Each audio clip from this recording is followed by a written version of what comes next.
libéralisation du rail, les conséquences en Allemagne et en Grande-Bretagne.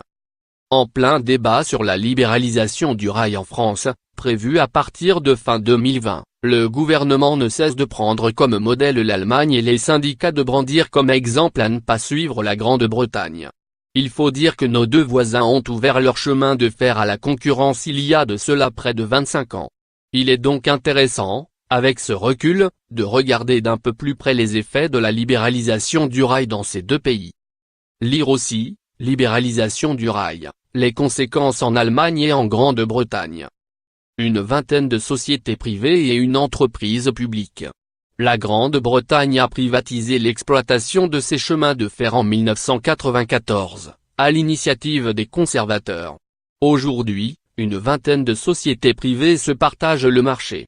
Mais la maintenance du réseau est à nouveau gérée depuis 2001 par une entreprise publique, Network Rail, après plusieurs accidents.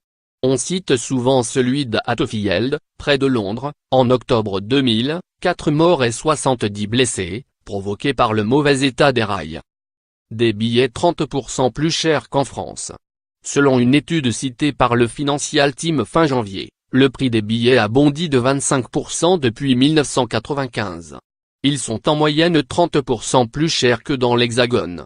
Au 1er janvier 2018, les prix des billets ont augmenté de 3,4% dans l'ensemble du Royaume-Uni, soit la hausse la plus importante depuis 5 ans.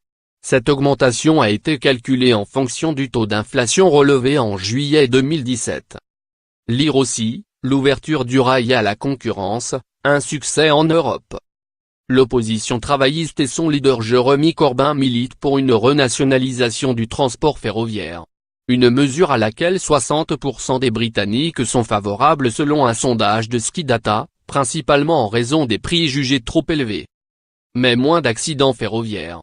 D'un point de vue sécuritaire, le dernier pointage d'Eurostat va à l'encontre de certaines idées reçues puisqu'en 2016, 40 personnes sont mortes ou ont été blessées dans des accidents ferroviaires en Grande-Bretagne, contre 131 sur le réseau français, presque 2 fois plus grand.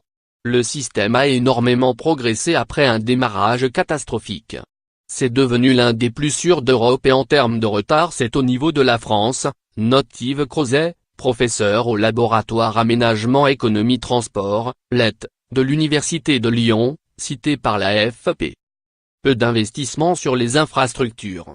Côté infrastructure, le pays est en revanche loin derrière la France sur la question des lignes à grande vitesse puisqu'il n'en a qu'une, le tronçon emprunté par l'Eurostar entre Londres et le tunnel sous la Manche. L'Angleterre investit traditionnellement peu en termes d'infrastructures de transport. Ils ont augmenté le trafic de 40% depuis 10 ans sans dépenser de fortune pour créer des lignes nouvelles, explique Yves Crozet à la AFP. Lire aussi, SNCF, une libéralisation progressive et des garanties pour les cheminots. Une fréquentation en hausse. C'est souvent une critique qui revient dans la bouche des usagers outre-Manche, les trains sont bondés. En effet, la fréquentation a plus que doublé sur la période 1994-2015, hausse moyenne annuelle de près de 6%, selon un rapport de l'Autorité de régulation des activités ferroviaires et routières, ARAFE. Sur une période récente plus restreinte de 5 ans, entre 2010 et 2015, la fréquentation a continué de progresser de l'ordre de 0,7% en Grande-Bretagne, précise le gendarme du rail. Des usagers globalement satisfaits. D'après une enquête trimestrielle de satisfaction des voyageurs, Rail National Passagers surveille, la progression de la satisfaction globale des voyageurs est passée de 72% en 2002 à 83% en 2017. Dans la dernière enquête qui remonte à l'automne 2017, les usagers déploraient le manque récurrent de ponctualité des trains et des rames bondées. L'opérateur historique toujours à la manœuvre. De son côté, l'Allemagne a également opté, après la réunification, pour une réforme ouvrant le marché du chemin de fer à la concurrence. Mais contrairement à la Grande-Bretagne, il n'a jamais été question de faire exploser l'opérateur historique. La Deutsche Bahn, DB, née en 1994 de la fusion des opérateurs Est et Ouest allemands est une société anonyme de droit privé entièrement détenue par l'État fédéral qui transporte marchandises et passagers tout en se chargeant du réseau.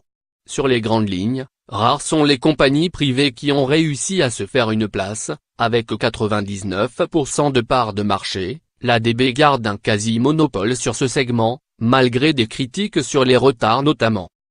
Sauf sur les lignes régionales. Plus d'un quart des petites lignes allemandes sont néanmoins exploitées par des opérateurs privés.